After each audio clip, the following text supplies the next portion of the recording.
Good morning, everybody. My name is Doug Shoup with the Auto Club of Southern California, and we thank you for being here this morning. Today, you are going to hear from the Auto Club's president and CEO, John Boyle, California Department of Insurance Commissioner Ricardo Lara, Los Angeles Police Department Captain Al Neal, and Didi Gonzalez, a survivor of a distracted driving crash here in Los Angeles County. So now we begin with Mr. Boyle. Well, good morning, everyone. I'm John Boyle, President and CEO of the Auto Club of Southern California. We thank you all for being here this morning. I also want to thank State Insurance Commissioner Ricardo Lara for being here today, along with LAPD Captain Al Neal, and along with Didi Gonzalez. And of course, I want to thank all the men and women in uniform that are here today as well, and the thousands that are on the road today protecting consumer safety. As many of you know, April is National Distracted Driving Awareness Month. And on behalf of everybody at the Auto Club, I want to remind all of you, don't drive intexticated, don't drive intoxicated. Last year at this time, the Auto Club launched this initiative to make texting while driving as socially unacceptable as drinking and driving. The initiative includes television ads, print ads, radio public service announcements, messages in Auto Club branches, of course, messages in our magazine, Westways, various sporting events, as well as social media and website messages. Our website is AAA.com//Don't Drive Distracted. This multi-year, multimedia campaign targets adult drivers who would never consider driving after drinking, but don't think twice about picking up their cell phone while they're driving to text, email, find a song, program their GPS system, or other distractive activities. The good news is, a year into this initiative, we are raising awareness and starting to make a difference. The Auto Club's recent survey of Southern California drivers shows 83% agree that the dangers of using your smartphone while driving can be as serious as drinking and driving. The bad news? 1 out of 10, according to our survey, are still putting their safety at risk by driving intoxicated or using their cell phone while driving. However, I assure you of this, the Auto Club is committed to increasing the social stigma of using that smartphone behind the wheel, like the stigma exists for drinking and driving. In the driver survey we conducted throughout Southern California in February, provided valuable insights into who is still driving intoxicated and why they're doing it. We learned adult drivers are significantly more likely to drive intoxicated between the ages of 25 and 39, and those who text more than 50 messages per day. Nearly half of those surveyed, 46%, say they use their smartphones for navigation purposes. Other reasons include searching for music, believing that somebody that sent the text wants an immediate response, improving their productivity while they're behind the wheel, and because they're driving alone. The reality is, there is no good reason to drive intoxicated. I'd like you to please look at the display behind us. One of these cars was involved in an intoxicated crash, a drunk driving crash. Another was involved in an intoxicated crash, somebody using their cell phone. Can you tell the difference? Take a look.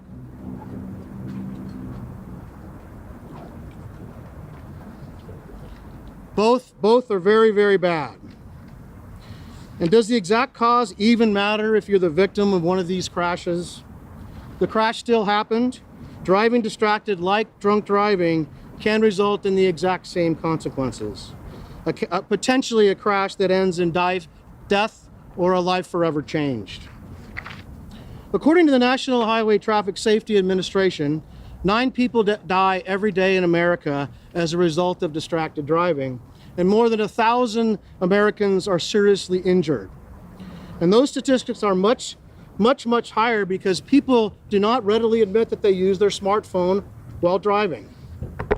We asked everyone who drives intoxicated to think of their passengers, consider the lives of other drivers, keep pedestrians and cyclists in mind, and remember your own life. When you drive intoxicated, you needlessly put everyone on the road in danger, including yourself. Please, we ask you at the Auto Club to be a good role model for your children, your friends, and others.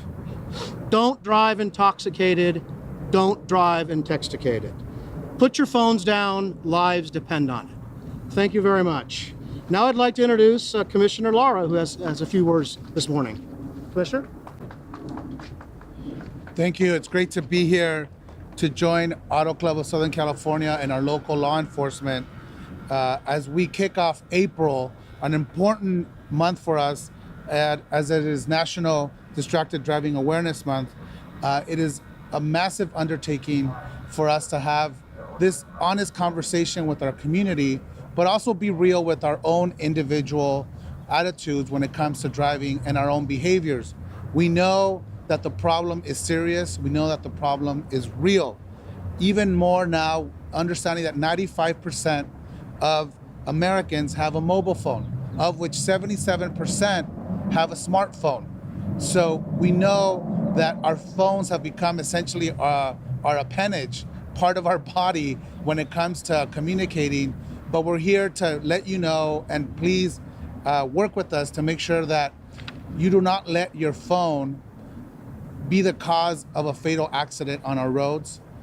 Do not let your phone be the source of ending your own life as we continue to have this fear of missing out, this FOMO per se, and we know it is real, but it's not worth you losing your life, and particularly your own life or those of your family members or somebody else's on the road. It is critical that we continue to have this conversation. We know we now communicate by text, email, and through social media on our phones. We navigate the roads, shop, pay our bills, listen to music, and even watch movies and sporting events on our phones. In fact, we carry them everywhere. Even when we sleep, most of us sleep with our phone under our pillow, which is another issue that we need to talk about. And our mobile phones, as I said before, have become almost an appendage for us. So we must not allow ourselves to be ruled by our mobile devices. Instead, let's continue to have that conversation, and particularly as an uncle of young teenagers, the importance of ensuring that our young drivers understand the importance of distracted driving and the dangers that it can cause. We know that 10% of these distracted driving accidents occur amongst drivers that are 15 to 19 years of age. This is an ongoing epidemic that we need to continue to address. And the problem has become so important that the legislature is considering AB 47, which would increase penalty for illegal phone use while driving. If AB 47 passes, using your phone illegally will become a moving violation and will result in a point on your driving record, which could lead to an increase in your auto insurance. I support AB 47 because the number of people killed and injured on our highways is appalling and needs to stop, and the current law does not appear to deter the need for the use of our phones while we're driving. In 2013, the most recent statistics available, distracted drivers killed more than 3,100 people and injured over 431,000 drivers. One death is too many, and one injury is too many. Let us commit to do the right thing today. This is why I'm proud to be here. Thank you.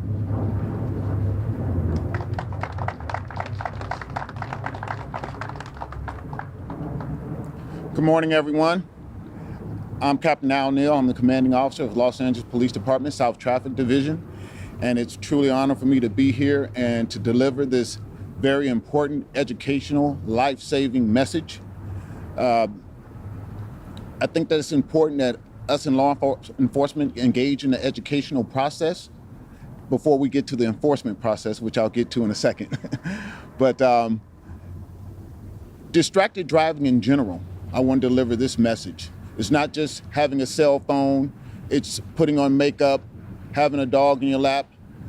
Driving is not something we should view as something that we can multitask while we're doing. Okay, driving the vehicle is a responsibility that is a privilege in this state, and we have to treat it as such. It only takes a split second for you to become involved in an accident. Taking your eyes off the road, for any reason, whatever the reason may be, is very, very dangerous. I've had the unpleasant experience of responding to accidents where people have been distracted, and it's dire consequences. And as far as the enforcement piece, the Los Angeles Police Department will be out there and is out there constantly, and especially in the month of April, looking for distracted drivers. There are fines associated with that can go into the hundreds of dollars. And if you are involved in an accident where someone is killed, you can be charged with vehicular manslaughter. So I want to stress the importance of paying attention to what you're doing while you're driving.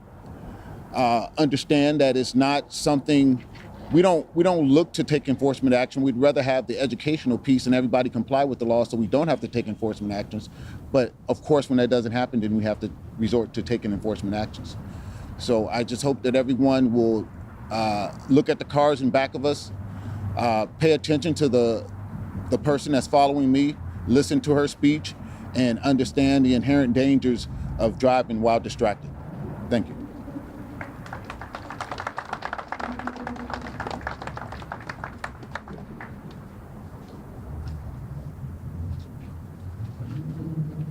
My name is Dee Dee. This morning I'm going to share with you what it is like to be on the receiving end of a distracted driver. In March of 2017, I was hit head on when a driver using his phone crossed over the double yellow line. He admitted he was looking down at his phone, heard a loud noise at the front of his car, looked up and realized he had hit me. He then hit his brakes. I never lost consciousness. The pain was horrific. My injuries include an open book pelvic fracture, and just like it sounds, the front of my pelvis split open, a fractured femur, fractured sacrum, lacerations, and full body bruising. My leg was so badly broken that my foot was up near my head. It took half a day to stop the bleeding and 9 hours of surgery to put my body back together again. My pelvis was so unstable that I couldn't put weight on my legs for 6 weeks. I was transferred from the hospital to a skilled nursing facility for the next 2 months to heal. Everything hurt. For 3 weeks, I received twice daily stomach shots so that I wouldn't get a blood clot.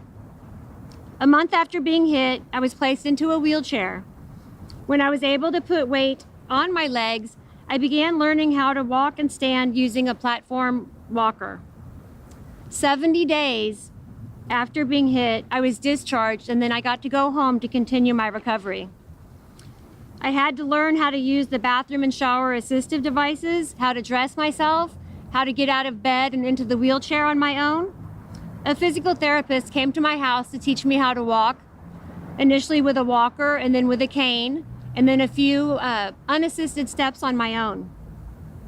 Although I look normal from the outside, my body is permanently injured. This is what I look like. This is what my insides look like now.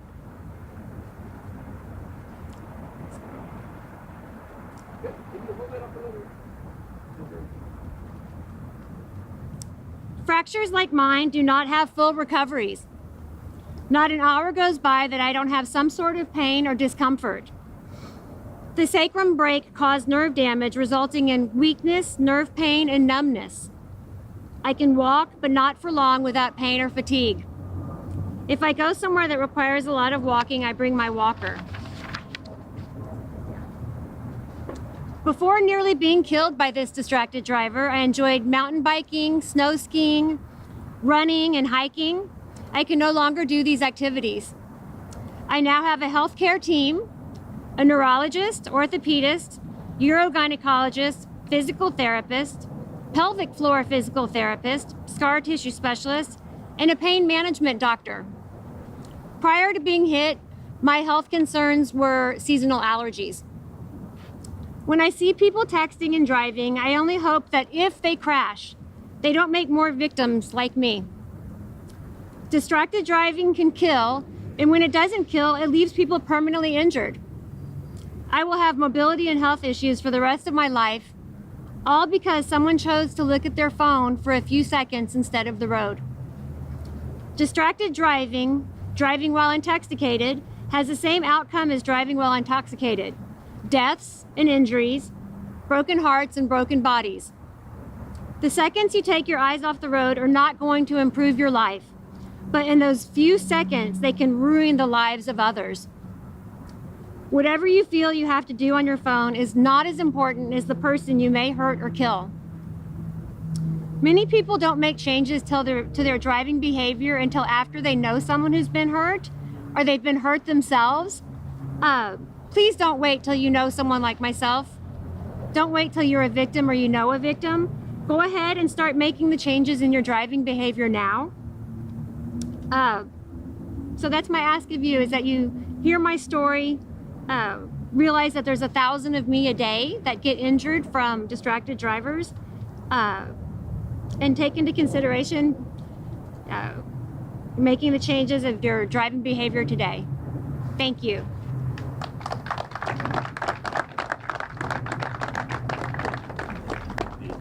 I want to thank all of our speakers today. They are available for one-on-one interviews, and I encourage all of the media that's here today, please pick up one of the flash drives that we have at the front table. On it, you will find photos of Dee Dee's injuries and her recovery process, some video of her in physical therapy as she continues to recover from the crash that severely injured her. And we also have a couple of actual texting while driving crash videos to help you tell this story and remind everybody, please don't drive intoxicated, don't drive Intexticated. Thank you.